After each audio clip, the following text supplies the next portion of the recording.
You never think it will happen to you. Friends go through the pain of divorce for one reason or another. But because you trust and love your partner, you never believe that you will become another statistic, another failed marriage. But when you look at divorce statistics, especially in the modern era, I wonder why people get married in the first place.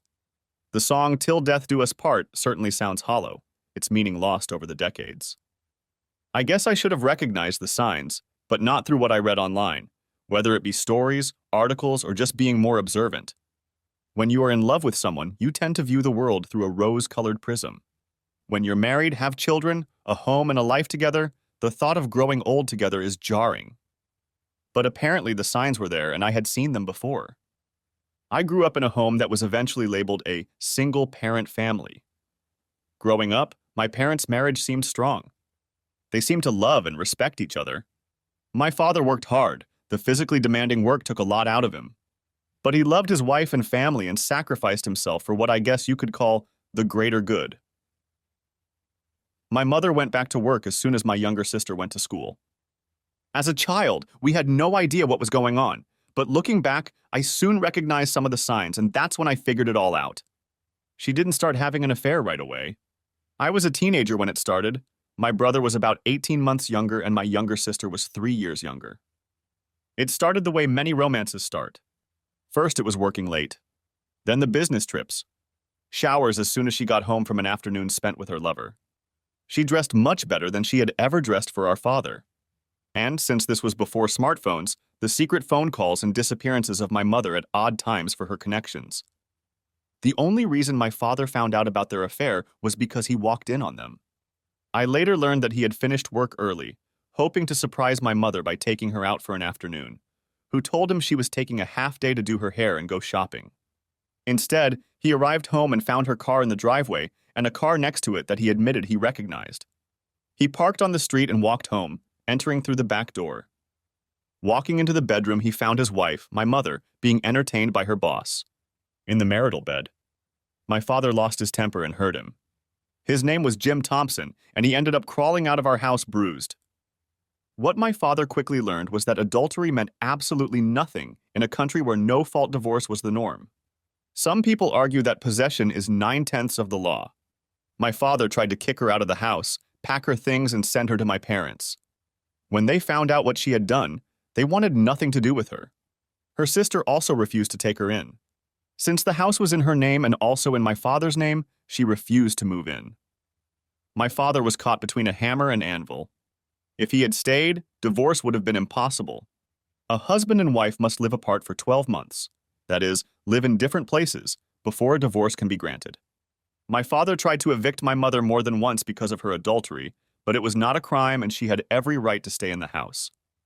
Yes, sometimes no-fault divorces suck, because in the case of adultery, there is a guilty party who caused the divorce, and for them to leave the marriage without getting punished for breaking their vows seems a bit unfair.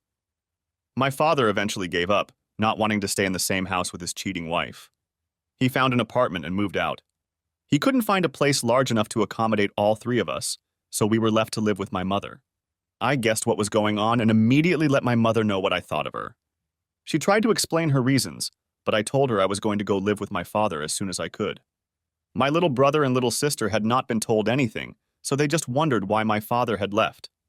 I tried to explain everything to them without getting into the conversation. The only good thing my mother had done during that year was to keep our visits with my father going. For the first couple months, he was broken. He tried his best to make a happy face for his kids, but even we could see that the smile was forced. Being the oldest, he sat me down at the table one night after my siblings had gone to bed and confessed that we were the only reason he was sticking around, but he would fight for custody and try to get a home if possible. It was a pipe dream, though. In those days, men were rarely granted custody, and when it came to divorce after 12 months of separation, it required them to go to court to resolve custody and other issues. When I became old enough to appear in court, I emphatically stated that I wanted to live with my father. But because my brother and sister were considered too young to make that decision, even though the judge would take their word for it, custody of all three of us was awarded to my mother. The only silver lining for my father is that there is no alimony in Australia, although there is such a thing as spousal maintenance. However, it is not always awarded, and since our mother was earning well anyway, He only had to pay reasonable alimony. Unlike in the United States, in Australia, child support is reasonable for the parent who is no longer in the household, so my father would not be left destitute because of child support payments. The next 4 years were difficult. I already despised my mother, and she knew it. To any man she tried to introduce as her new partner, I made it clear that my mother was a whore who cheated on her husband, forcing him to leave the family home. More than once I left her in tears. By the time I was 16, we barely spoke, and I left the house as often as possible, for school, for a part-time job, or just not showing up. After the divorce, my father did get his life together and eventually met a beautiful woman named Naomi, his fellow divorcee.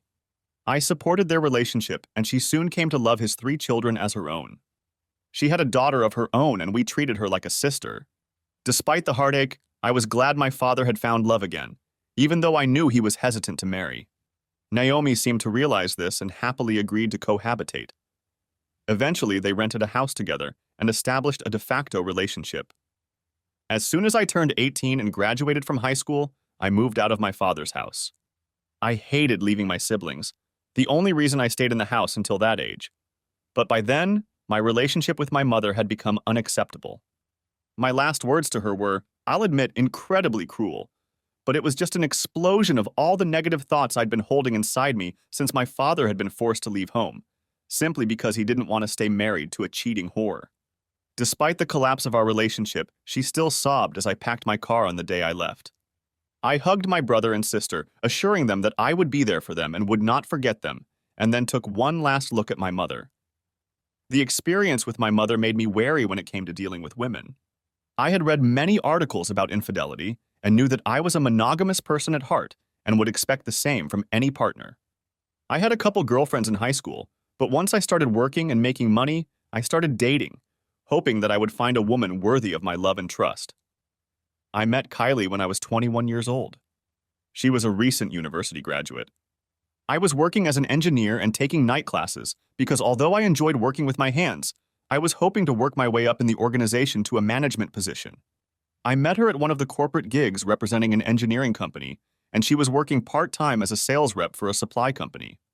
We hit it off immediately, and by the end of the day, I had her number in my phone with a promise to call her. Hot date, Mark? My roommate asked.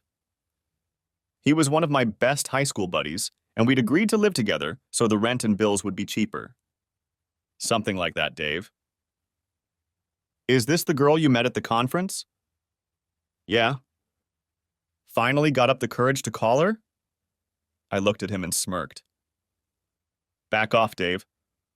I just waited a couple days so I wouldn't seem too pushy. Trust me, she was pretty excited on the phone when I called her and was anxious to meet up as soon as possible. After applying some aftershave, I decided I looked pretty good. Better than looking like a bum anyway. Although I had a decent job, the money still wasn't great, but I felt comfortable enough. We agreed to meet at one of the bars in town, and from there it was a case-by-case basis. I didn't usually organize dinner and drinks on first dates.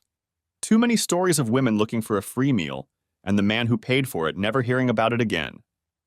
Walking into the bar after I parked the car, she was sitting on a stool.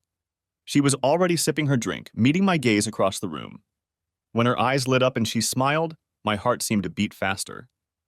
Over a couple of drinks, we gradually got to know each other.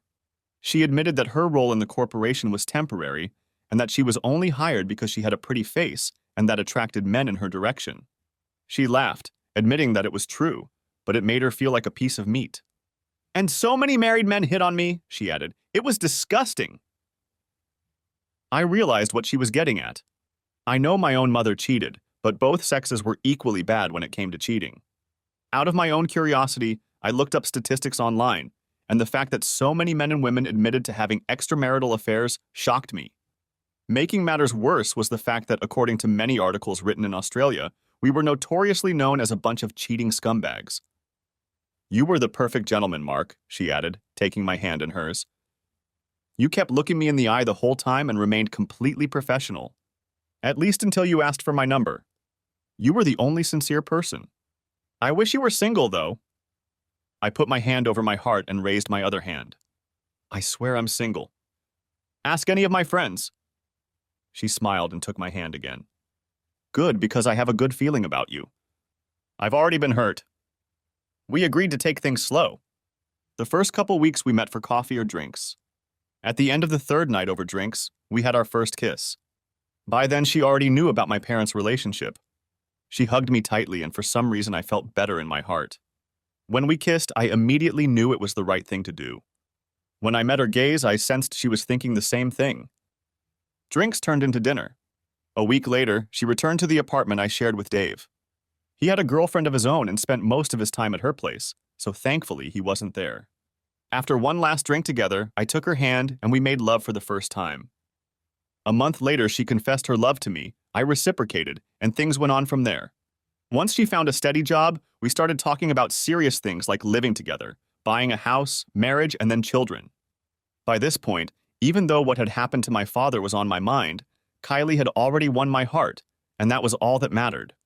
She was a pleasure to be around, and she admitted that she wanted to be a wife and mother above all else. Before we got married, we agreed to buy a house together. Fortunately, this was before the housing boom that was sweeping Australia, especially Sydney. However, due to lack of employment and a bad credit history, which she told me about, she could not co-borrow on the mortgage. I couldn't afford such a mortgage myself, nor would any bank offer it to me on my own, so my father suggested I become a co-borrower so that his salary would supplement my own. I had no idea how much it would save my ass in the future, but at the moment Kylie was very grateful to him and almost wept when he told her she was just another daughter. At the same time, her parents absolutely loved me, so when I popped the question just 3 months after moving into our new home, everyone was thrilled when we announced our engagement and wedding date. Marrying Kylie was the best day of my life up to that point. I married the woman I thought I was my soulmate, and she often told me I was hers. Walking down the aisle towards her, I was probably grinning like a fool. She started giggling when I took her hand, and we were both happy that we had finally committed to each other. It wasn't a church wedding, it was in a park with a marquee nearby to hold the reception. Our honeymoon lasted a week on an island in the Pacific. Sun, sea, sand. Not surprisingly, we found out that was when she became pregnant with our first child. She gave birth to a beautiful baby girl 9 months after our honeymoon and was ready for another child 6 months after giving birth. 18 months later, she gave birth to our son. 3 months later, we decided that 2 was enough. We both had what we wanted. To my surprise, she didn't want me to have surgery in case we changed our minds, and she didn't want her tubes tied either. She just agreed to go back on birth control since it had never bothered her before, and life went on as usual. She was a housewife and mother until both children went to school. As soon as our son went to school, she resumed working, but kept her work hours to school hours until both children went to middle school. Only then did she return to full-time employment. By the time we were both 45, I was already working as a regional manager for a national network of engineering companies. I traveled often but rarely stayed home more than one night. Kylie had a career in real estate and ran her own office, although she occasionally traveled to the main office in the CBD. Our daughter, Charlotte, left home to live with her boyfriend. He was a lovely young man who was already committed to her. I assumed wedding bells were looming on the horizon. Our son, Stephen, was still in university and living in an apartment near campus. I was aware of his various interests, but Kylie and I supported him regardless of his life choices. By this time, we had been married for over 20 years. I felt like we still loved each other, just like the day we exchanged vows. I never took my eyes off him. Putting my hand on my heart, I could look at another woman, but I never thought about doing anything since I had given my heart to Kylie and didn't want to break that trust. But I couldn't help myself. What happened to my father was always in the back of my mind. I should have known better. I should have seen the signs. But when I finally realized the truth, I knew I had to take certain steps to prepare for the inevitable. You just never think it will happen to you. You think she's cheating on you? Asked Dave, hearing the surprise in his tone. Buddy, she loves you to death. Why on earth? I was blind, Dave. I thought that once Steve left home, our relationship would go back to the way it was. But I'm starting to notice that she's acting the way my mother acted with my father. Just thinking about that slut made my blood boil. I had hardly seen her in the last 20 years.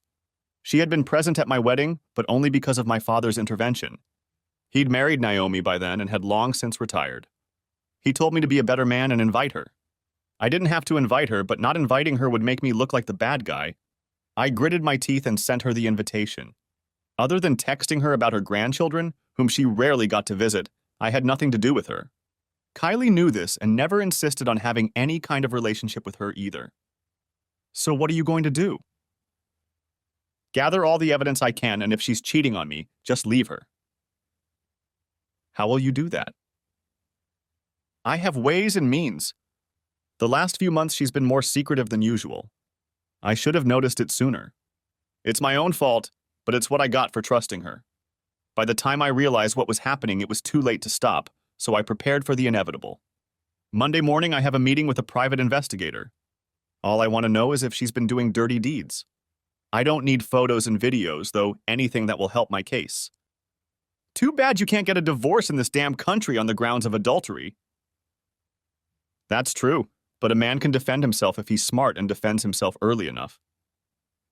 Fortunately, she waited until the kids were out of the house before she cheated. And there are one or two things she's forgotten about in our lives that could turn the situation in my favor. He patted my shoulder. I'm sorry, buddy. I really am. I sipped my beer. Me too. The thing is, until I get confirmation, I can't stop loving her. Maybe it's just my suspicious mind. Maybe I'm just a jealous bastard. But the signs are there, buddy. I wasn't paying attention until I finally realized what was going on. The next morning, I drove to my father's house. Naomi greeted me as she always did, asking if she could sit with him while I explained the situation. I must have had that look on my face because even though it was only 10 a.m., he put a bottle of beer in my hand and told me to take my time before he started. I smiled as he took Naomi's hand. They still loved each other as much as they did on their wedding day. The actual relationship didn't last long before my father wanted her to be his wife. I think Kylie is having an affair. Naomi sighed. My father muttered, "Shit. Not again. I'll hire a private investigator on Monday." But all the signs are there, Dad. The same signs you told me about Mom. All the signs you told me about. If she's cheating, she must have read a book on how to get away with it. But once I pulled my head out of my ass... And what do you want me to do? I grinned. Naomi giggled, as I'm sure the smile was not a pleasant one. Daddy, I'm going to give my house to you. Remember when you signed the mortgage agreement years ago? Kylie never put her name on the contract. Legally, you and I own the property, and when I'm gone, she will be considered nothing more than a tenant. I'm selling you the house as a gift by simply removing my name from the deed. Under state and federal law, I can do it for free. Then what do we do? I sign a month-to-month lease with you. Once I dissolve our marriage, if it comes to that, you can settle things with Kylie. While she will have some tenant rights since she has been living in this house for a long time, we will go over how you can legally evict her if necessary by court order. Unfortunately, because of the plan I have in my head, I won't be around.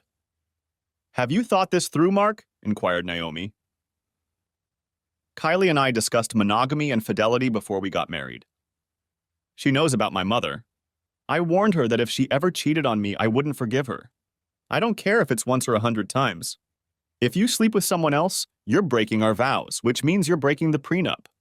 At least with this no-fault crap, I can walk away easily. And I won't have to pay her a dime. No alimony since they don't live at home. And no spousal support since she makes as much as I do. Thank God we don't have these damn alimony laws like some states. Screw giving some cheating bitch a portion of my paycheck just because she can't keep her legs closed. I took a sip of my beer and looked at Naomi. Sorry, I'm a little pissed off about that. I hope I'm wrong. Back home, Kylie was sitting in the living room, curled up on the couch, watching a movie. She smiled at me as always, her eyes lighting up at my appearance. Where have you been? She inquired. Meeting with my dad. Just needed some advice about something. About what? About a job. There might be a new opportunity on the horizon. The problem was that I only had suspicions, no concrete evidence that she was doing me nasty things. And if she was having an affair, it was with someone she didn't see every day. I knew that the day the girls' nights out would start out of the blue would be one of the straws that broke the camel's back. But so far, nothing like that had happened. There were times she'd stay late at work, but I had enough of that. If she was suspicious, she'd think I was cheating on her on those rare nights I worked late. Going to bed, she snuggled up to me as always and whispered how much she loved me. It hurt me to think that she was lying to me. Maybe she loved me, but she needed something or someone new. If so, we would get divorced and she could get a new guy. I've read fictional stories about wives who for some reason turned into huge sluts and did terrible things. The thought of my beautiful wife participating in such things almost gave me a gag reflex. Until I had proof, I had to trust her. It was the old adage, trust but verify. So when I whispered back that I loved her, I still meant it. But the thought of her breaking our vows was too unbearable at times. The next day was Monday. I went to work first. Every morning we had breakfast together, then I brushed my teeth. It was exactly the same that morning. Her eyes were shining as she told me she loved me and wished me a good day. I almost felt guilty knowing that at lunchtime I would be meeting with a private investigator ready to set up surveillance on my wife because I believed she was cheating on me after 20 years of what I thought was a happy marriage. I was a little surprised to be greeted by a woman. I expected to see an ex-cop with a dislike of women, dressed in a trench coat and fedora. I guess I watched too many old movies. She noticed my surprise and, smiling, explained the process, what was being offered and how much it would cost. Will she notice the money moving around? No, we have separate accounts, but there is a joint account where we pay bills and other household things. What makes you think she's having an affair? I explained what I had seen my mother do, then what my father discovered, which my mother then admitted, and then explained the current situation. How is your sex life going? She finally asked. Once my son left home, it was cool. But about 6 months ago, it slowed down again. I thought it was just us putting it out of our minds. To tell you the truth, I'd have intimacy with my wife every damn night if I could. Just because I'm 45 doesn't mean I'm not interested in it anymore. Have you noticed changes in her behavior? Yes. They're barely noticeable, but they're there. You know the term red flags? She nodded and I grinned. Not quite enough for a communist parade, but enough red flags to make me uneasy and suspicious. She explained what they had to offer. These include phone tapping, video surveillance, identity tracking, and all sorts of activities, some of which she admitted might not stand up to scrutiny, meaning they would be considered somewhat illegal. I had to explain that it wasn't a permanent affair unless my head was buried in the sand. I had no idea if she was seeing someone on her lunch break, working late, or just occasionally hooking up when she just wanted some other feeling. I had to admit that I just didn't know and wanted to know the truth. I was given some time to think about it and was informed that I would call on Friday to begin surveillance starting early the following week. It was hard to give up sex with my wife. I still didn't know the truth, but the thought of sharing her with one or more men now made me completely uncomfortable. I could have pretended to be sick, but I told the truth. I just wasn't interested. I know what upset her when I rejected her advances. Eventually, she asked if I was stressed about work. I was preoccupied with something, so I guess her curiosity was satisfied. She snuggled up to me as always and whispered that she loved me. I called Wednesday and asked them to start immediately. I needed to know as this was starting to drive me crazy. I couldn't help but wonder if it was all in my head. No wonder so many spouses who have been cheated on have been mentally traumatized. In the end, although I paid for their services and they found the evidence, it only took a month of fighting back for my wife to finally show herself in all her glory. By this time, I was reading literature every day about cheating spouses, whether male or female, all the signs of infidelity, how they pull the wool over their eyes, and what spouses can do when a marriage breaks down. I was already prepared. I had already started moving things into the car, and I had what is called an evacuation bag. The workers knew I was getting ready to move. I just needed to give them a date. Our house was now my father's, and there was no mention of my wife in the lease. With any luck, she'd be kicked out of the house within a couple months. It was Friday evening. I got home at the usual time. When I walked in the door, Kylie was usually in the living room watching TV and sipping a glass of wine. We'd usually order takeout, talk about our week, maybe discuss weekend plans, snuggle up to each other, and then head to the bedroom. Before she started acting differently, Friday night was usually a great night when the kids finally left the house. We made love all the time, sometimes barely stopping until Sunday. But instead I heard her busy in the bathroom. I almost laughed to myself. The situation was so cliched that I grabbed a beer from the kitchen and then settled down on the couch. You never think it's going to happen to you. I waited in the pitch darkness for her to appear. I expected to see a lecherous little black dress. Instead, she wore a motley blouse, a short skirt, stockings, and heeled shoes. She had styled her hair, applied makeup, jewelry accentuated everything. She was simply stunning. Too bad it wasn't for me. I didn't realize it right away. Oh, Mark. I didn't know you were home. I got home at my usual time, Kylie. You've obviously been too busy primping and prepping for whatever it is you're doing. Where are you going? She took a deep breath. I'm going on a date tonight, Mark. With John from work. Why? It's just for work. It was a brazen lie. I knew who he was. He was an affair partner. He worked at the head office of her company. He was married and had children, about the same age as both of us. I'm not sure what she expected me to say, but there comes a point when a man just washes his hands of a man.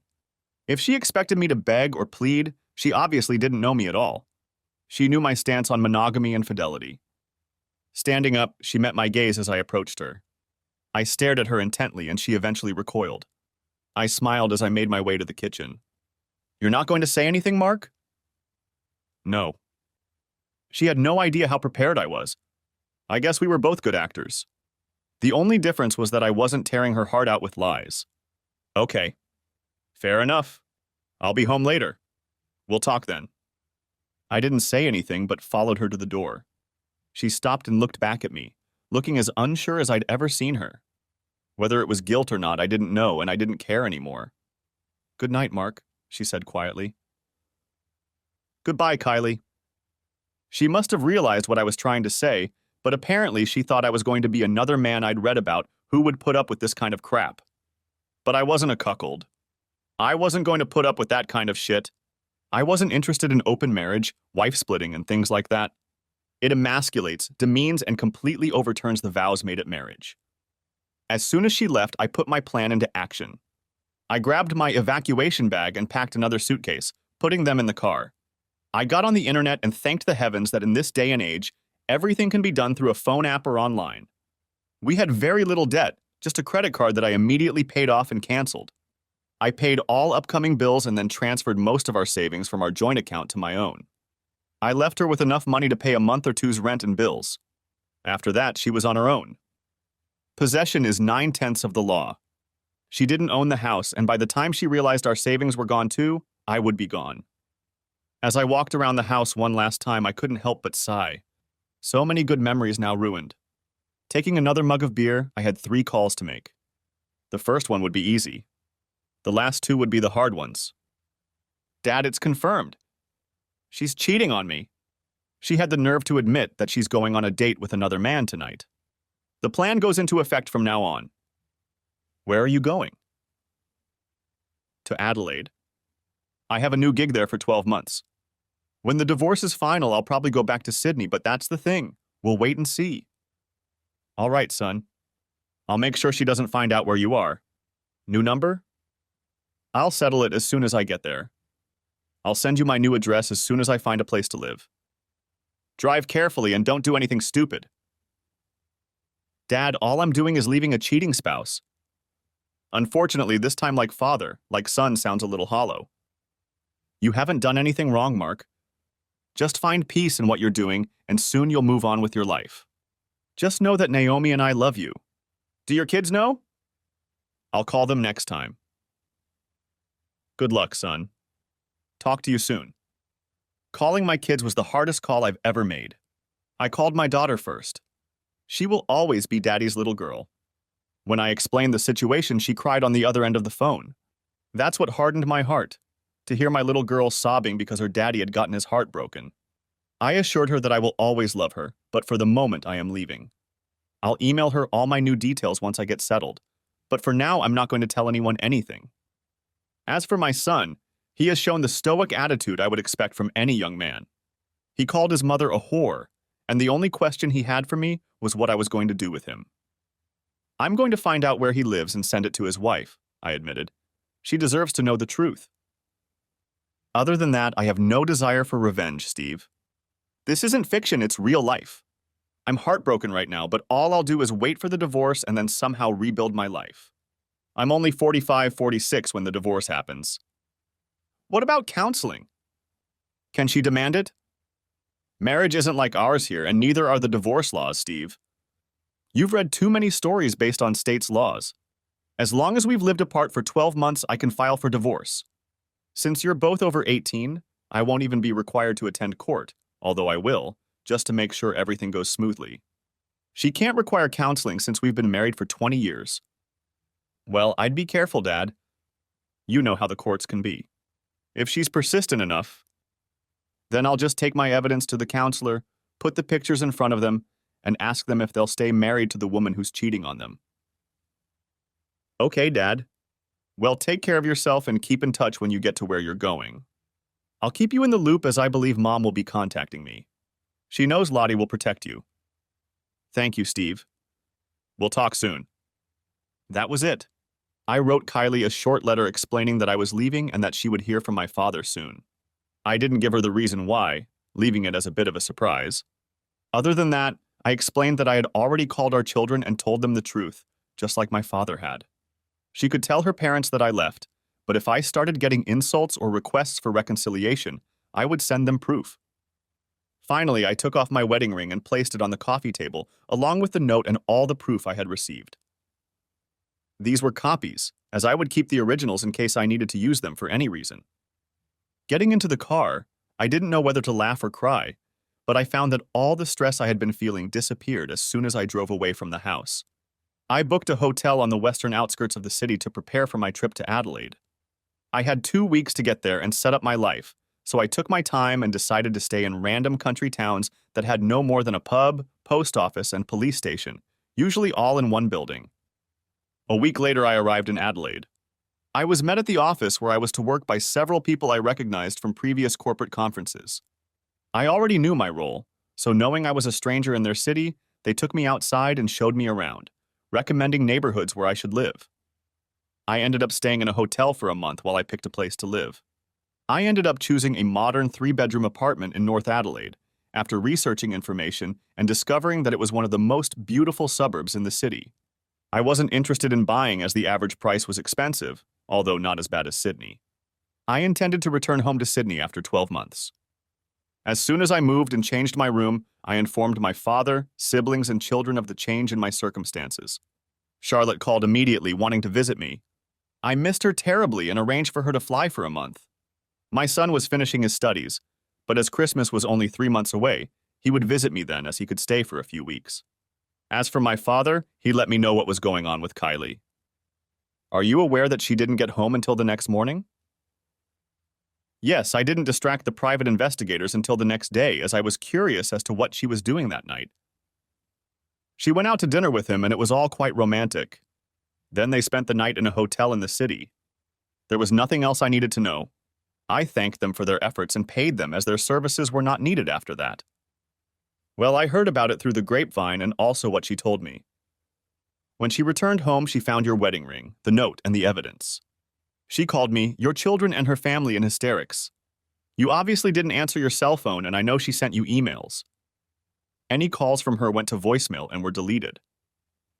I marked all emails from her as spam. Well, that was just the beginning of her problems. A week later, I showed up on her doorstep and showed her the lease we signed. Then I showed her the paperwork that you had gifted me the house. Her face turned pale as she realized it was all quite legal. I gave her 3 months to find a suitable place to live, and if she doesn't leave, I'll have the police evict her. She's still living there, but I know she wants to move out. Has she asked about me? Of course. She asked about your family, your children, your friends, even where you work. She's eaten up with guilt for throwing away 20 years of our life together. Has she explained to anyone why? Not really. She's sorry, of course, but I heard the same thing from your mother. She was sorry she got caught, not sorry she cheated on me. Cheaters always live in a fantasy world where they believe they are doing nothing wrong.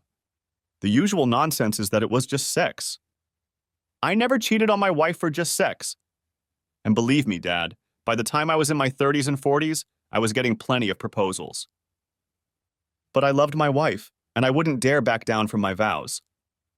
I got a second chance with Naomi, Mark. Give yourself time to heal, mourn your marriage, and when you're ready, open your heart to someone else. There are millions of good women in the world, Mark. Thanks, Dad. Love you, son. Take care of yourself. Work helped me distract myself. I ended up traveling around the state of South Australia, visiting various stores and suppliers, and carving out time on the weekends to explore some of the region, particularly the Barossa Valley. I found that divorce had made me a tough negotiator, unwilling to concede an inch unless it benefited my company. At least my bosses were happy with my performance at work and were already talking in my ear about staying in Adelaide for good. My daughter visited me a month after I moved into the apartment. While waiting for her at the airport, she screamed, "Daddy!" and rushed to me. I hugged her tightly, spun her around, and she immediately cried, whispering how much I loved her back and that once this was over, I would be home again for good. She spent a week with me, and even though I was working, I spent most of my time at home. But whenever I had a spare moment, we chatted about anything that came to mind. She informed me that her mother had been flooding her with calls trying to explain her side of the story. Although I didn't want to show her the proof, I had a printed report that I finally gave in and showed her. By the time she stopped reading, she was in floods of tears and almost bellowed how much she hated her mother. This was not my intention, but despite my assurances that her mother still loved her, I had a bad feeling that it would take her a long time to forgive her mother, if she ever forgave her at all. The day she left hurt us both as I knew she wanted to stay with me just to keep me company. I hugged her for what seemed like hours before she needed to leave. In the months that my marriage fell apart, I never shed a tear. I was angry about it, but not upset. I'm not ashamed to admit that I cried for a few minutes in the car as my daughter drove away. It made me realize that I was feeling pretty lonely. But at the same time, her visit revitalized me. I talked to her every night. My son called me at least once every couple days. My siblings knew what had happened, and my younger sister promised to visit me as soon as she could. My father kept me informed of all the happenings. Even the guys from my old office in Sydney seemed to be aware of some of the events, but usually called just to chat and laugh. It was 6 weeks before Christmas when lightning struck again. I strolled through the aisles of the nearest supermarket, writhing in boredom. Kylie and I always went grocery shopping together.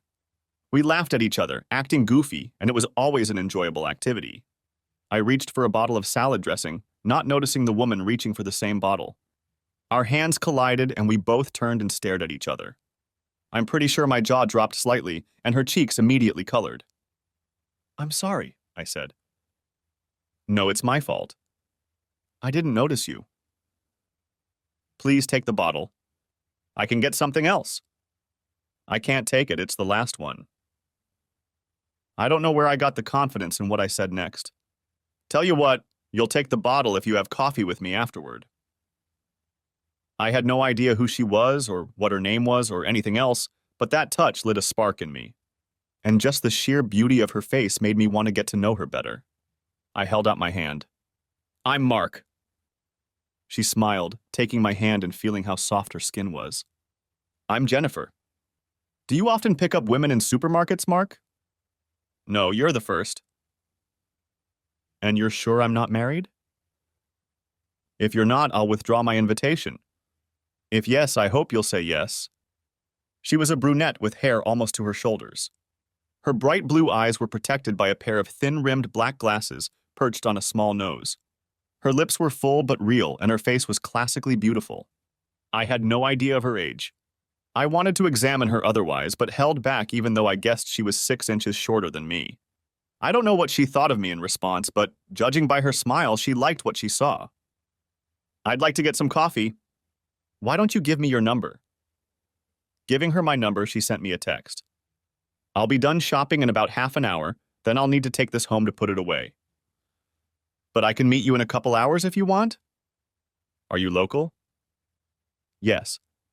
I live nearby." "Do you?" "Same. I hate driving too far just to go grocery shopping." "Let me know where you are and I'll meet you there." Pushing the cart forward, she placed a hand on my forearm. "I'll see you soon, Mark." It's been too long since I've had a date at a coffee shop. I heard the tone and met her gaze. I saw the pain in them, as I saw the same expression in my own eyes whenever I looked in the mirror. "I'll text you when I get home and let you know where I'll be." After doing the rest of my shopping, I took advantage of the self-service and practically rushed home, throwing everything in the fridge and cabinets before showering and changing. Before I left, I sent Jennifer a text, asking if she liked the nearby coffee shop I'd grown to love since moving into the neighborhood. She replied a couple minutes later, admitting that she frequents the same store quite often, and asked if we'd seen each other before. Admittedly, I was a little nervous waiting for her to arrive. I had dated my wife during our marriage, but this was my first real date in 20 years. She walked in, overdressed, wearing an absolutely gorgeous sundress. After buying her a drink, we just got to know each other. She confided that she just marveled at my confidence in asking her out in the middle of a busy supermarket. She then added, "But when you touched my hand, Mark, I felt something. So it wasn't just me?" She blushed but nodded. "No.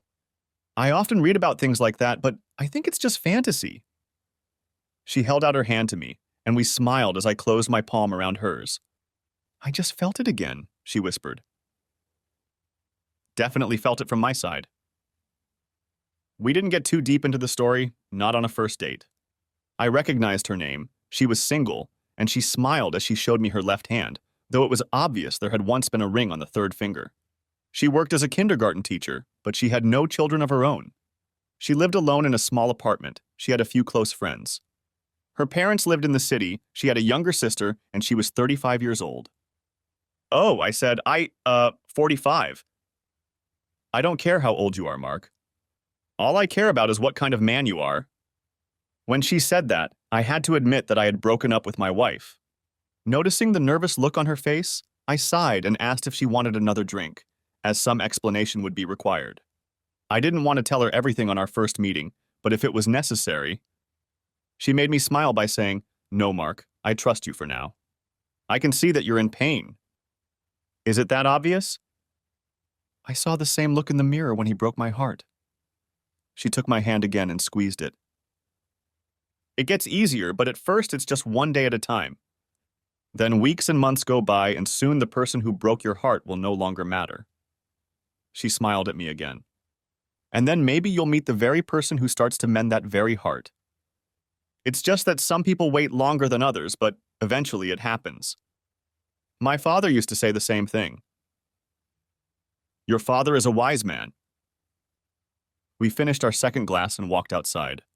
Walking to her car, I felt awkward, not knowing whether to kiss her, hug her, or just wish her well. When I hugged her, part of me didn't want to let her go. I couldn't imagine finding someone I was attracted to so strongly and so quickly again. I guess we both didn't want to break the embrace. "Give me a call this week, Mark.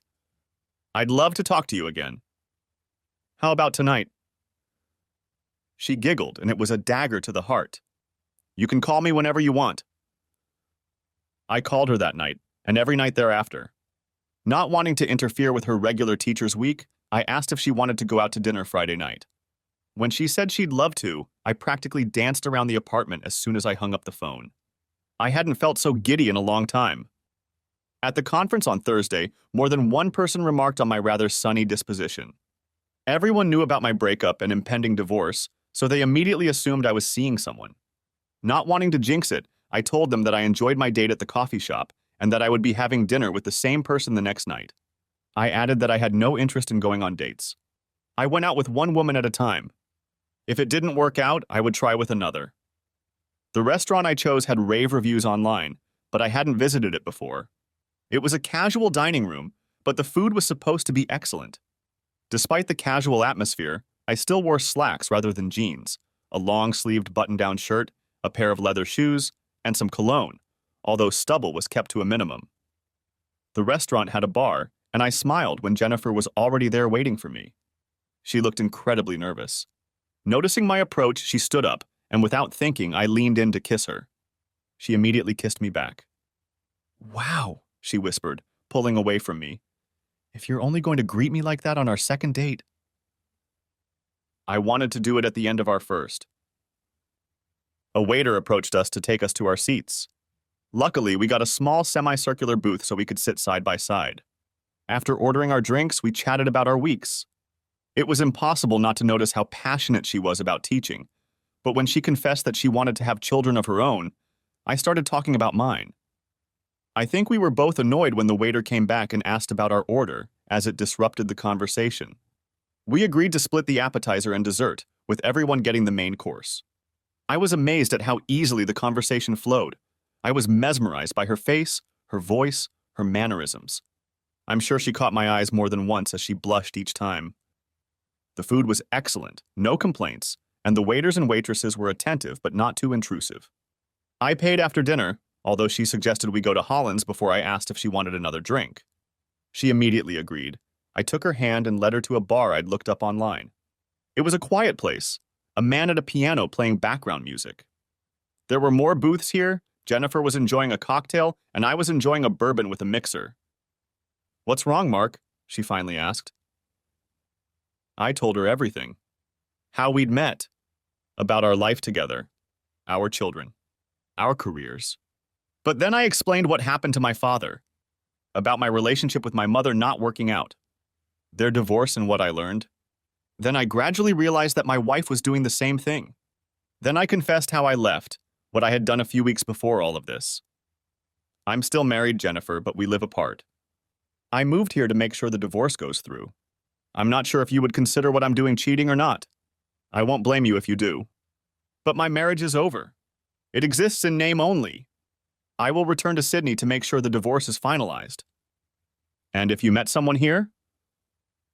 Then I'd talk to him about our options. My children are in Sydney.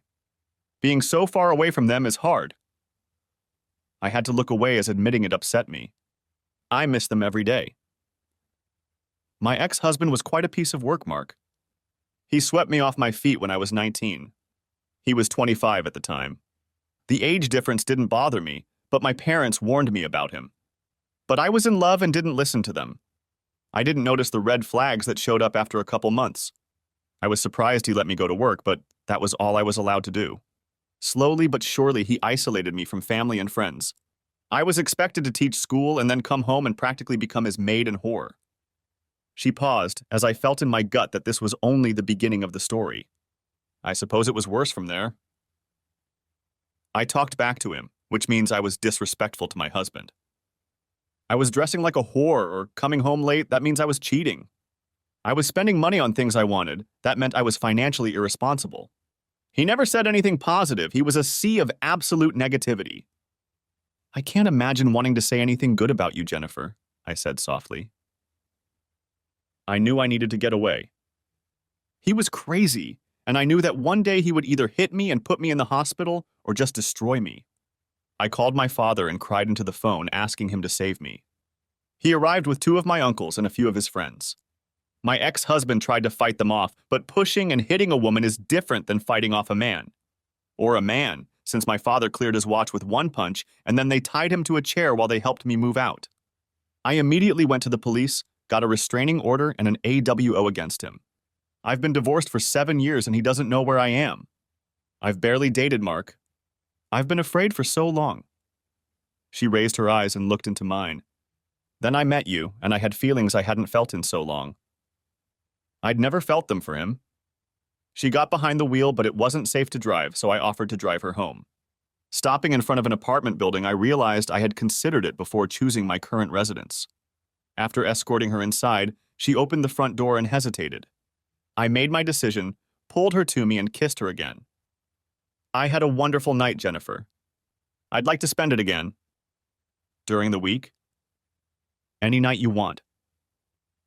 I'm a pretty good cook in the kitchen if you'd like to have dinner with me.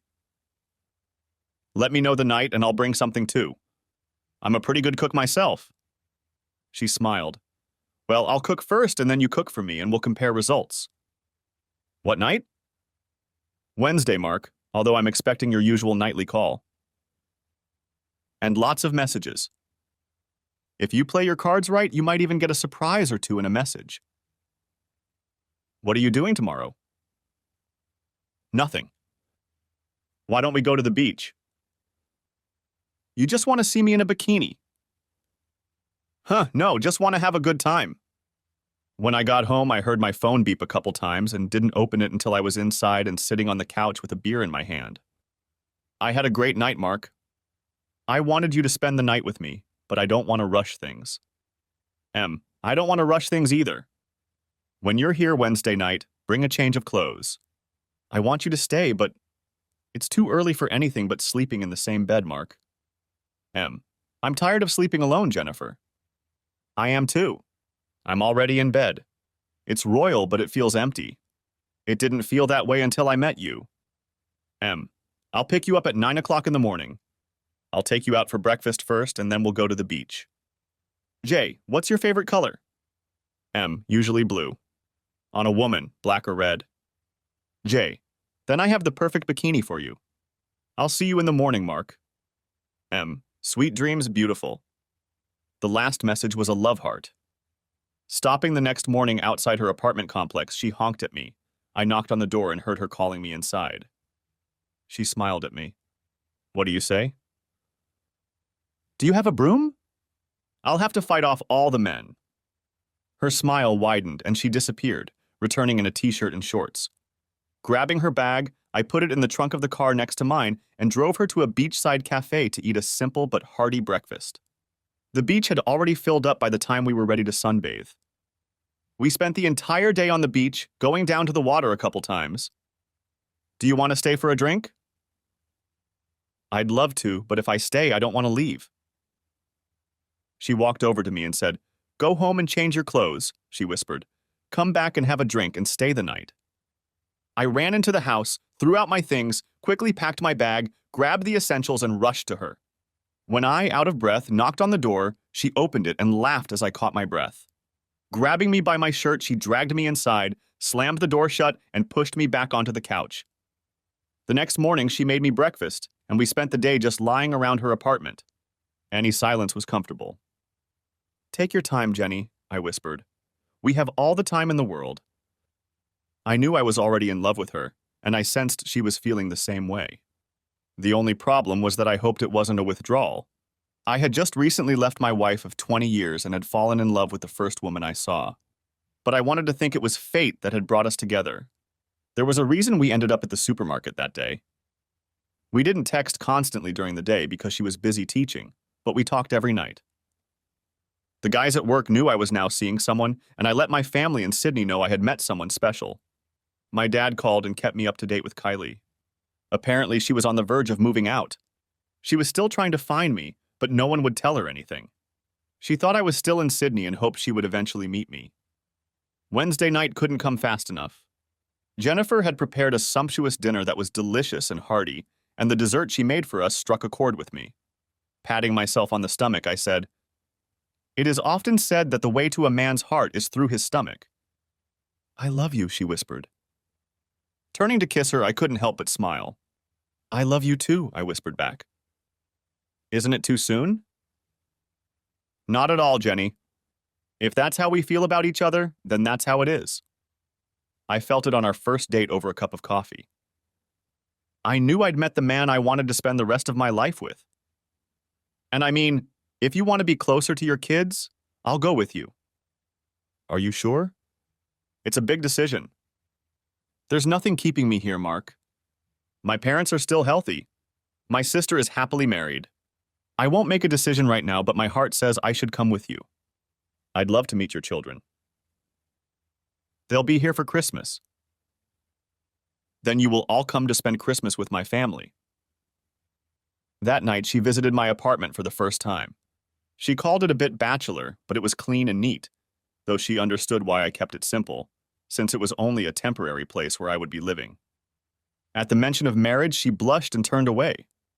Gently taking her wrist, I admitted that I was already thinking about it too.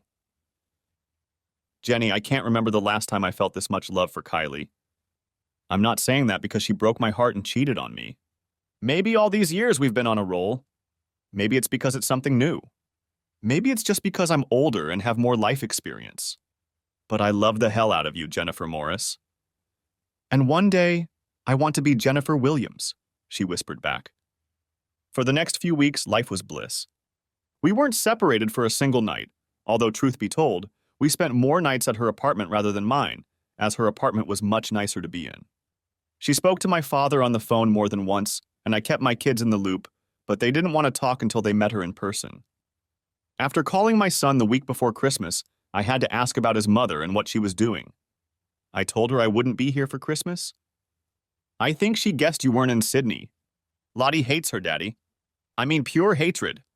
She's spoken to her once since you left, and since that phone call, she's practically stopped talking to her. I talked to your sister last night. She'll be here in a couple days. What about Grandpa and Naomi? I'll talk to them when I get back to Sydney. Jenny will probably come with me. We'll need to get her a job and buy a place as close as possible so she doesn't have to commute. Are you sure you don't want to stay there, Dad? Lottie and I have been talking and we're both considering moving there to be closer to you. I know your sister is thinking about it too. Jennifer listened and took my hand, squeezing it. Are you sure about this, Steve?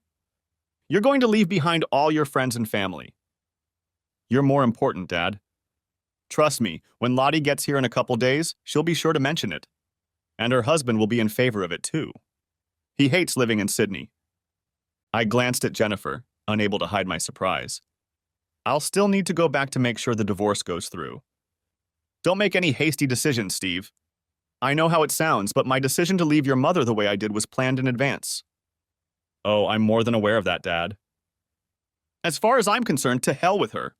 She's still trying to convince people that she didn't do anything wrong and that it was your own fault for leaving. Jennifer came with me to the airport the day my daughter arrived. She took her husband Tom with her, but as soon as Charlotte saw me, she dropped her things and ran to me. It was like those days when I used to pick her up from school and she was so happy to see me. She cried again for a few minutes, and when I introduced her to Jennifer, both of them were soon in tears. I looked over to Tom and shrugged helplessly. The next day, my son surprised me by knocking on my apartment door. "Daddy!" he exclaimed, and we hugged. The bastard gave me a big hug, and we both had to wipe our cheeks as I led him inside to introduce Jennifer. "Well, at least he looks a lot like you," she said. I knew what she meant, but I'd already done the DNA test. Kylie hadn't cheated on me this early in our relationship, but I still needed reassurance. Later that morning, I drove the 5 of us to Jennifer's parents' house. The trunk was full of gifts, and I dropped them all off. Her mother fell in love with my daughter in 2 minutes, and my son, I'm sure, was accepted by them as one of their own grandchildren, just as they accepted me as their son. I called my father through an online video service so we could exchange Christmas wishes. My brother, his wife, my sister, and her husband, and their children celebrated Christmas with him. Kylie had long since left our former home and moved in with her parents. The news that surprised me was that her affair partner was kicked out of the house by his wife, who used evidence to get him fired for gross misconduct. Apparently, my wife was holding on to her job literally by a thread, but was demoted and also lost several mutual friends who couldn't forgive her for cheating on me. It was a great day. My kids took tons of pictures for their social media accounts. I had long since lost interest in such things, considering them a waste of time, but soon I started getting messages from a few old friends who contacted my dad asking if he knew my number. Many were curious to know what happened, so I answered simply. Others gave me information about Kylie, but I replied that it just didn't matter. As soon as the 12 months were up, I would file for divorce and return to Sydney just to make sure it went into effect. Christmas with Jennifer and her family was wonderful. When she mentioned that she was coming to Sydney with me, I told her that we would be staying in Adelaide and someone from my family would be joining us instead. Her face lit up, and I brought her almost to tears when I finally gave her the gift I wanted. It was too early to propose since I was still technically married, so I bought her a gorgeous necklace and bracelet. She immediately put them on and whispered that she would wear them as often as she could. After we ate a big lunch, her father offered me a beer, and we ended up in his garage where he put an old sports car on wheels. I haven't seen Jenny this happy in a long time, Mark. Partly, I think leaving Adelaide would do her good. But would you be happy to stay here forever? I'll stay here for her, and my children will move here to be closer. How soon can you finalize the divorce? A few months at the most. I've been honest with Jenny about everything from the beginning. I understand she's been doing nasty things to you? Yes. Maybe up to 6 months, although I only had concrete proof in the last few weeks before I pulled the pin. He shook his head. Hell, I've read about all this cheating nonsense. Why get married if you can't keep your legs closed? Ever heard of cuckolds? Judging by the look of disgust on his face, he knew exactly what it was. Yeah. I'm not sure that's what Kylie meant, but it's one of the new bullshit things. Same thing with all these people and wanting a free relationship so you can cheat while keeping your conscience clear. Honestly, if my wife asked me to do something like that, I'd be in jail. How much disrespect is there in asking someone to do that? Jenny's ex-husband here was both cheating and abusive. What? He put a hand on my shoulder. She barely knew about the cheating. But he was doing it with everyone who moved. He squeezed my shoulder. She loves you, Mark. Just don't break her heart. Please, I'm not sure I can handle another call like that from my little girl. He sipped from his bottle and, looking away, added quietly, I almost destroyed it, Mark. I love her more than anything in the world, Daddy. He grinned, already calling me son. I've been hurt badly myself, so we both carry the wounds in our hearts and souls. We help each other. We stayed until late afternoon and my daughter drove us home as I had too much to drink. Back at my apartment, the kids went to bed and Jennifer dragged me to our bedroom. If it was good, she enjoyed New Year's Eve even more. I told my kids to have fun while I walked her to a hotel downtown. After dinner and drinks, I escorted her back to our room where there was a bottle of champagne and a few appetizers. Any wishes for the new year? I inquired. Not just one. Would you like to hear them? Sure. I want you to live here with me. Deal. I want you to propose to me as soon as you get your divorce. I'm already looking at rings. She clung to me even tighter. I want a baby, she whispered. Jennifer, we'll get married and have a family together. My children left a few days later. I was reluctant to let them go, but once I explained that I would probably stay in Adelaide if they wanted to join me, they promised to start exploring their options. I called my father and told him the same thing. He said I had to make the best choice for myself, but he was happy where he was with Naomi. But he would of course visit me when he could. The next few months passed in bliss. Eventually, I applied for an apartment lease and moved in with Jennifer. I won't say it was one of those fairy tale romances after all, it was real life, but I don't remember myself happier. We were a true team in everything about our lives. She knew that the specter of my divorce loomed on the horizon, and at times still lingered in my mind.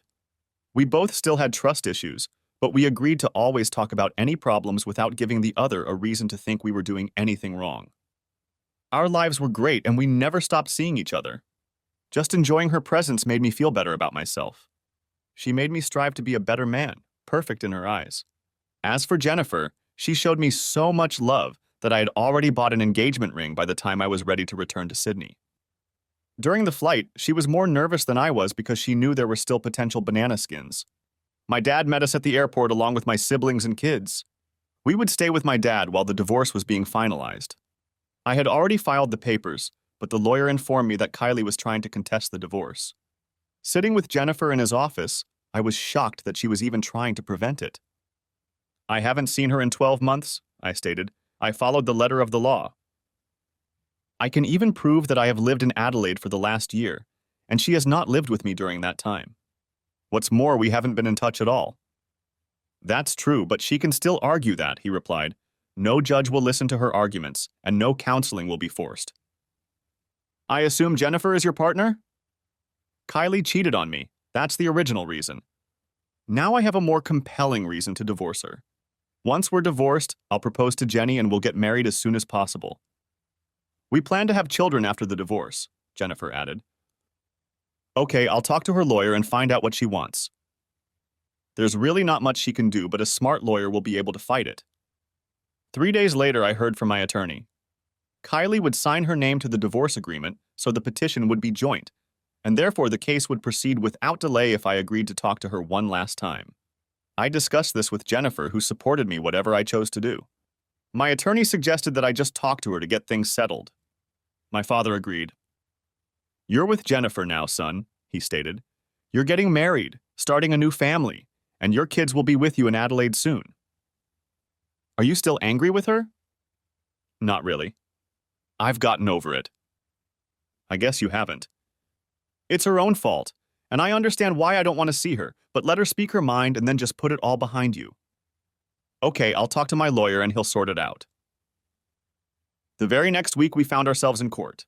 My lawyer explained that once the meeting was finalized and she signed the papers, the judge would be ready to sign off on our divorce, and I would be a free man 1 month and 1 day after the judge issued the divorce decree. I hadn't seen Kylie since the night she left for her date.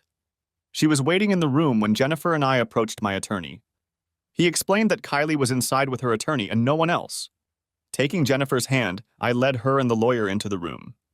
Kylie looked up in shock when she saw that I had entered with another woman. Barely glancing at her, I guided Jennifer to a vacant chair and pulled it out, as always, making sure she was comfortable, while I sat down in the chair in the middle, my lawyer to my left. Taking Jennifer's left hand in my right hand, I made our hands rest on the table in full view of everyone. She pulled her chair as close to mine as possible and rested her head on my shoulder. Finally, I looked at Kylie. To be honest, she looked like shit. I'd heard often enough that Kylie's life hadn't been easy since I'd left her. I had no sympathy for her in the slightest. She had made a choice that had cost her everything. She had no contact with her daughter at all. Our son barely spoke to her at all. My whole family cut off all contact with her. And from what I heard, even her own family was disappointed, but felt they had to accept her once my father kicked her out of the house. Okay, have your say, Kylie, so we can get this divorce over with. I have my own life I'd like to start, and you're in the past where you belong. Who is she? She asked quietly. Who? The woman at your side. That's Jennifer Morris.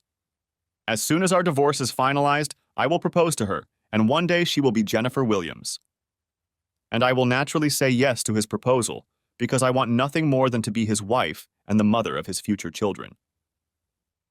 I smiled for a moment, though I didn't take my gaze away from Kylie's eyes. As soon as she says yes, we'll organize a simple wedding ceremony. With any luck, by the time we're married, she'll be carrying our child. I knew it hurt to hear all this.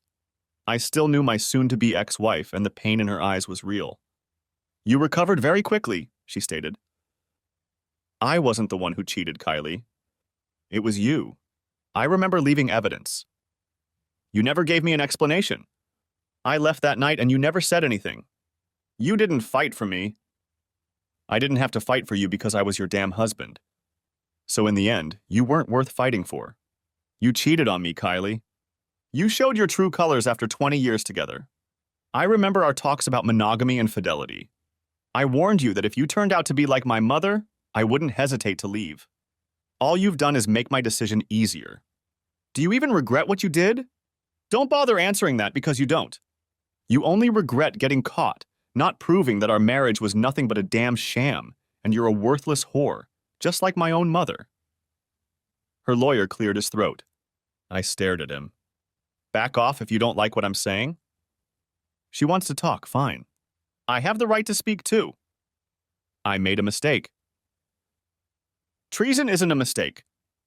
Treason is a series of decisions you made. I don't care if he seduced you or if you went out on purpose. The simple fact is that you slept with him and therefore lost any right to call me your husband. It was just sex. And there it is. The very phrase that so many sluts use to justify their decision. I'm sorry, but most people equate sex with love, and considering you were my wife, I was the one you should have been doing it with, not some damn idiot you were working with. We talked about this before we were married, Kylie. You just don't remember. I warned you again what would happen if you cheated on me. You forget that my mother cheated too. As soon as I pulled my head out of my ass, I knew what you were doing, so I just had to gather proof. If you had said no that night, would you still have left? Yes. I would have left either way. But I would have left in a different way. What you did that night was so damn disrespectful, you deserved everything that happened afterward. You took all our money. Consider it payment for 20 wasted years. I paused and shook my head. No, that's not really fair or right. You gave me our 2 children. It wasn't a waste. I also verified that they were mine. That upset her. I never cheated on you then? No, you only turned into a whore afterward. You sold our house. No, I gave it to my father. It's still in his name and he rents it out. He's already told me he's going to sell it and give me most of the money so I can buy another house where I live now. You didn't even give me a chance, Mark. Because you sure as hell didn't deserve one, Kylie. Where do you live now? None of your business. I don't want you to know that information. The day I left, you stopped mattering to me.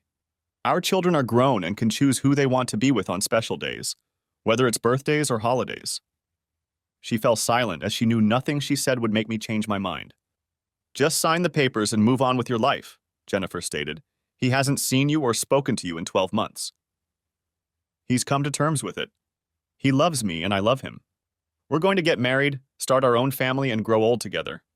You chose to leave him. I'm glad I was the one who caught him, hugged him, whispered that everything would be okay, and I would never let him down. He owns my heart, and I know I own his. I didn't mean to. She met my eyes, and I saw tears. I kept my composure. Water fireworks wouldn't work on me this time. I still love you, Mark. Good for you.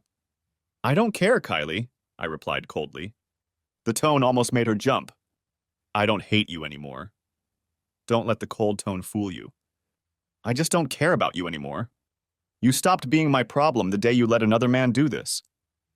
We sat in silence until her lawyer finally cleared his throat. Kylie, this is clearly going nowhere, her lawyer stated. Just sign the papers and end this farce. He has clearly gone further, as he intends to remarry. No judge worth his salt would stand in the way of that. Your marriage is over. Your children are grown. You no longer have any property in common. It's over. Do the decent thing, sign the papers, and move on with your lives. He took the papers out of the folder and placed them in front of her, then held out a pen to her. Kylie met my gaze, and that's when she cried. I knew her enough to know she was genuinely upset. Wiping her cheeks, she gingerly took the proffered pen with a trembling hand and looked over the papers. At the very bottom, she signed and dated. Is my presence in the courtroom necessary? I asked my attorney. No, Mark. You are free to go. You will receive the divorce decree in the mail. Good. Then we're done. Rising to her feet, Jennifer took my hand and I led her out of the room. I'm sorry, Mark, I heard her say. I'll always love you. I appreciated the apology, even though it no longer meant anything. It was too little and too late. But as for the last 3 words, I'm pretty sure she still loved me, but I didn't care. The woman I loved was now holding my hand, and in a month and a few days she would be my bride. Walking outside, my father, Naomi, Steve, and Charlotte were waiting for us at the cafe. Gesturing to my head, we walked onwards to the nearest pub as I was panting for a drink. After buying a mug each, we sat down at a table, and I explained what the conversation was about. They cheered up when I admitted that it was probably more me talking, laying out everything I wanted to say. What did she look like? Inquired Charlotte. Like shit.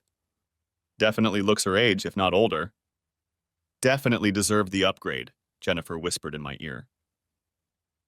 Did she sign the papers? My father asked. Nodding, we clinked glasses and sipped our beers. I went through the same shit with your mother. I'm sure everything Kylie told you, she tried to tell me too. She wasn't trying to blame me, Dad. Mom was accusing you of working too hard. Did she try to justify it? Inquired Stephen. Yeah, the old line. It was just sex. What is it with these promiscuous women claiming it was just sex? Charlotte wondered almost to herself. I married my husband and wouldn't dream of leaving him just for that. If I want it, I turn to my husband and achieve it.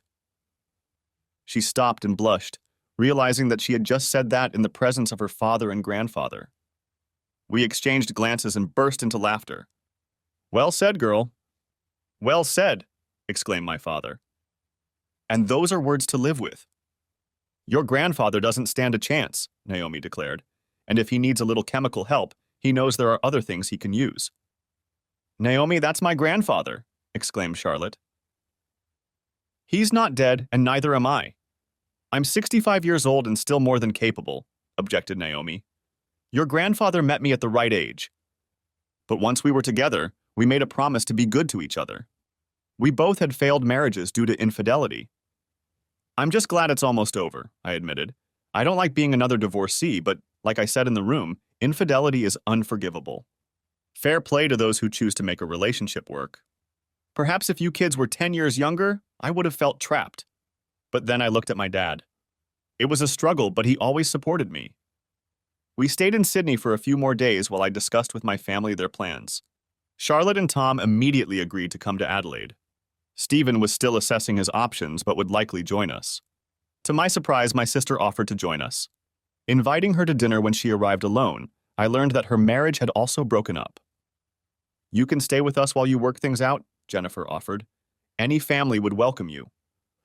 You are my family now, and my family is yours now too. I'm selling the house here, and we're going to capitalize on it, I added. Housing prices in Adelaide are a lot more reasonable than here, so we're going to buy a big house. With rooms to fill with little people, Jennifer suggested, taking my hand and placing it on her stomach.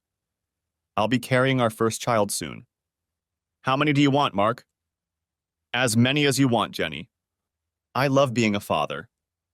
A month later, I received a divorce decree stating that my marriage to Kylie Daniels, since she didn't keep her last name, was officially over. I never heard from her again, but rumor had it that she left Sydney within 6 months of our divorce. According to Stephen, who was the only one still in touch with her, she headed north to Queensland to start over. After that, I just stopped asking, and Stephen stopped telling me as I no longer cared what she was doing. 2 days after receiving the divorce decree, I proposed to Jennifer on the beach in front of our families. She could barely get a word in edgewise, nodding as I slipped the engagement ring on her finger. 6 months later, we were married on the same beach, as our new home was only a few hundred meters away. As she walked towards me in her wedding dress, no one could fail to notice her baby, but my future wife just glowed as her father led her towards me. Taking her hand, we couldn't contain our smiles as we turned to face the celebrant. My dear ones, we are gathered here today. Epilogue. I'm a year away from retirement and life couldn't be better. Jennifer and I have been married for almost 20 years, and we are still as happy today as the day we met. Our first date, our first lovemaking, all those first meetings leading up to our wedding day. 6 months after returning to Adelaide after that trip to Sydney, my daughter and son were living in Adelaide. My daughter is still married to Tom and has 3 grandchildren. My son is married to a wonderful man and they have adopted 2 children. My father and Naomi moved in with us in Adelaide a year after the divorce, where he lived for almost 10 years before passing away peacefully in his sleep. Naomi was heartbroken, and the first thing we did was insist that she live with us. She resisted for a while until she realized our house was huge, and we ended up building her a granny apartment so she could still have her independence. My sister moved in with us in Adelaide almost immediately after my husband left, taking the children with her. Like her brother, she was a victim of infidelity, and he didn't fight back when she took his children. We found her a place to live when she stayed with us for a couple months. She ended up marrying one of my coworkers and good friends, and they have been happily married for 15 years now. My brother stayed in Sydney and was the only one who kept in touch with our mother. At the age of 60, I learned that she had passed away. Having had no relationship with her for almost 40 years, I was unable to feel any sorrow upon learning of her death. Jennifer suggested that we attend her funeral after all. Again, it was about being a better person, so we all flew to Sydney to attend the funeral. I was surprised to learn that she had remarried and practically adopted her husband's children as her own. They weren't shocked to learn of our existence, but were surprised that she didn't admit to being completely estranged from 2 of her 3 children. We could have explained why we were estranged, but funerals are not the time. We just said we were here to pay our last respects before returning home. As there were no relatives left in Sydney, my brother moved in with us in Adelaide within a year. As for Jennifer and I, we ended up having 4 children, 2 boys and 2 girls.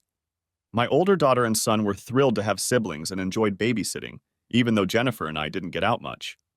But we still loved each other deeply, always cared about each other's companionship, never went to bed irritated, and our lives are still as vibrant today as they were when we first slept together. I look back on my life and the period when I was divorced. I'm sure there are those who would have preferred that I caved to my ex-wife, but what would have been the point? The fact that I left without saying a word actually hurt her much more, and I kept quiet for a year until I went back just to make sure the divorce went through. She knew my thoughts on fidelity and broke the contract. As for those who believe in reconciliation, I can't agree with that either. If your wife cheats and you find the strength to forgive her, that is your business. But trust is broken, and can it ever be fully restored? I don't believe it can. You will spend the rest of your life in suspicion and resentment, and divorce is probably inevitable in the end. Instead, I went down a road that is often not traveled. There was no real revenge, at least not to the point of burning everything to the ground, but there was no chance of reconciliation either. I just walked away and decided to move on without Kylie. I found Jennifer, my one true soulmate. I still maintain that meeting in the supermarket was fate. I'm not religious, but I'm sure there are old world religions that talk about gods of fate. Are you ready, Mark? I turned around and saw my wife looking simply gorgeous in a gorgeous red ball gown. I see you still have the old magic.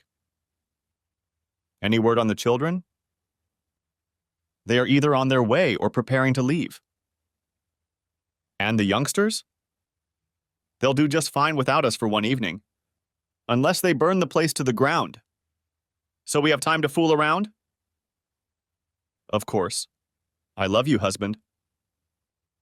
I love you, wife. Many more years of happiness? I hope so. I'll tell the kids we're not staying long. They'll know why.